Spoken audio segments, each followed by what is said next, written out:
வல் காதிமீனல் கைல், கோபத்தை அவர்கள் விழுங்கிக் கொள்வார்கள். சொர்க்கவாதிகளுடைய அடையாளமா அல்லாஹ் சொல்கிறான், கோபத்தை அவர்கள் விழுங்கிக் கொள்வார்கள், அடக்கிக் கொள்வார்கள். கோபம் வரும்.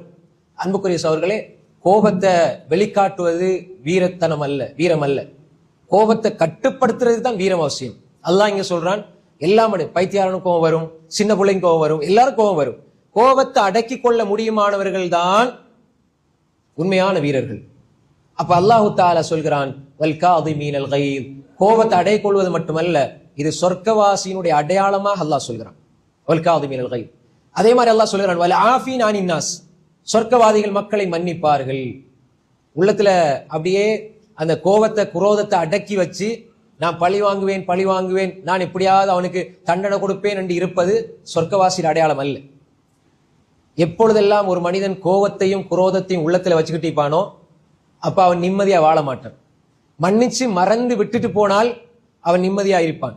அடுத்த மனிதர்களை பத்தி அவரை குறைகளை தேடுவது, அடுத்த மனிதர்களுடைய குறைகளை உள்ளத்துக்கு கொண்டு வாரது, அடுத்த மனிதர்களை பத்தி உள்ள பொறாமை, வஞ்சகம், கோபம் என்பது குப்பைகள். உள்ளம் என்ற அந்த பூந்தொட்டிக்குள்ள அந்த குப்பைகளை கொண்டு போய் போட்டா எப்படி அது சுத்தமா இருக்கும்? அதை வெளியே எடுத்துருங்க. நல்லெண்ணம் அழகுபடுத்துங்க, உள்ளத்தை அழகுபடுத்துங்க.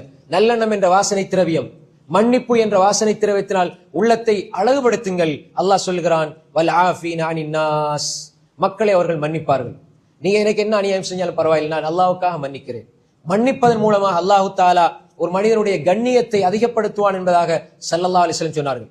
மன்னிச்சு பாருங்க, அல்லாஹ் உங்களோட கண்ணியத்தை அதிகப்படுத்துவான். எனவே அல்லாஹ் சொல்கிறான், சொர்க்கவாதிகளுடைய பண்பு வல் காதிமீனல் கைல வல் ஆஃபீன அனின் நாஸ், மக்களை மன்னிப்பார்கள். வல்லாஹு யுஹிப்புல் முஹ்சினீன், இந்த நல்லுபகாரம் செய்யக்கூடிய நற்குணமுள்ள இந்த மனிதர்களை அல்லாஹ் நேசிக்கிறான்.